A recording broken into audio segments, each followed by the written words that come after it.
كيف تجعل الأسد يخرج من حجره؟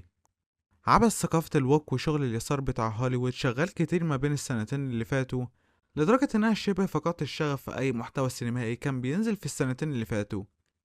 أحيانا في حاجات بلاقيها بتقولي ها، لسه في أمل موجود. بعدها الاقي ديزني بينزلوا حاجة زي فيلم سنو وايت اللايف أكشن اللي مليان كمية مؤثرات أنيميشن تخلينا نضحك على البريمس بتاع الفيلم من الأساس. انا اتفرجت على الفيلم ده في السينما اولا في محاولة استرجاع الطيبة الحسنة. قلت اكيد بقى يعني الفيلم هيكون كويس. ده بعيدا ان انا مكنتش متابع اي حاجة تانية خارجية او ترويجية للفيلم اطلاقا، اللي هو انا نازل عمياني كده عشان اتفرج على فيلم في السينما ويلا بينا نشوف حاجة نتسلى بيهم.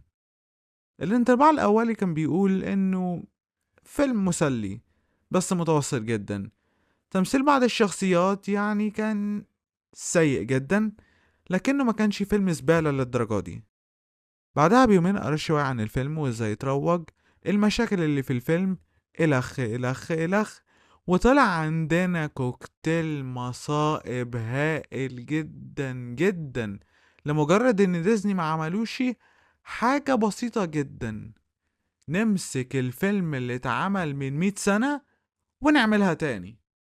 ما كانش محتاج اي تعديل صغير او اي حاجة اضافية، ومع ذلك ديزني فشلوا في المهمة دي. بما ان انا ما اتفرجتش ولا لمست فيلم سنو وايت من قيمة 15 سنة مثلا، من ايام ما كنت طفل، قلت انتهز الفرصة واسترجع الذكريات مش فاكرها عن الفيلم اللي نزل في تلاتينات القرن الماضي. ودي كانت اكبر غلطة عملتها مع فيلم اللايف اكشن. انا رحت اتفرجت على الفيلم الاصلي والفرق حضارة. الماجيك ميرور اوف ذا وول بتاعت الفيلم بتعلمنا الشيوعية بشكل مخفف.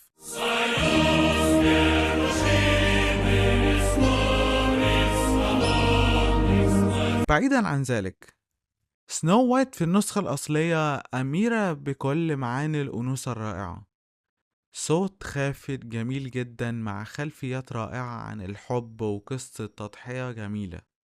في المقارنة، سنو وايت النسخة الجديدة كان ناقص تمسك مطوة وتغني عبد موتة وتسحب واحدة من مناخيرها وتنزل الشارع تنطق لفظ الألف ح ألف الجميل والباقي انتوا عارفين، وخناقة على القهوة. يعني الفرق ما بين And if you hear it echoing, your wish will soon come true. I'm wishing your wish come true. Please let it echo, echo, echo, echo. مش محتاج كلام إطلاقا. اتشال فكرة ان سنو وايت انثى رقيقة واتحطت بدلها واحدة سرسجية ان مفيش حد قدها وان اللي بتعمله هو صح. انتهى ذكية جدا وبتؤمر اللي قدامها بدون اي مراعاة الشخصيات او البيئة اللي حواليها.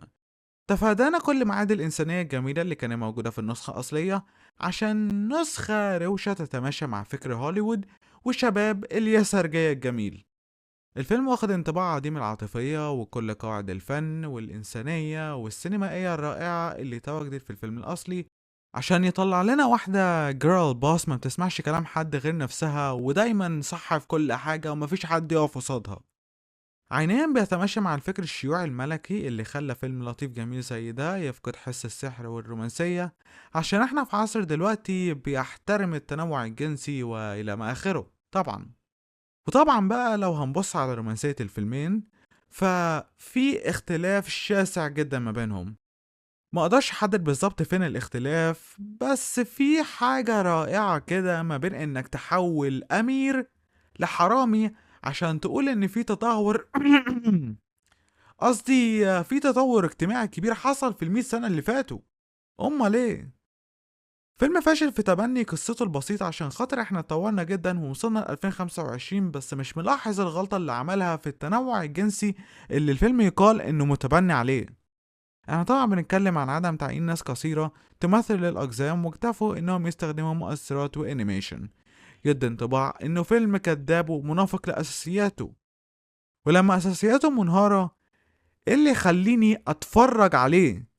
ما انا قدام الفيلم اللي نزل في 37، ده غير قائمة الافلام التانية اللي متبنية القصة من استوديوهات وشركات تانية مالية السوق السينمائي. فنرجع للسؤال الاساسي، انا اتفرج على الفيلم ده ليه؟ ملوش اي 60 لازمه. انا ما كنتش عايز اتكلم عن الوك كلتشر ولا دي اي ولا الفيلم ده، بس انا جبت اخر الصراحه. دي اكتر ساعه ونص مش هسترجعها من حياتي وندمان عليها.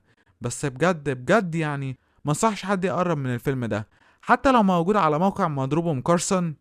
الوقت بتاعكم غالي قوي انه يضيع على فيلم معفن زي ده. شكرا للمتابعه، واسيبكم تكملوا بقية يومكم. بيس.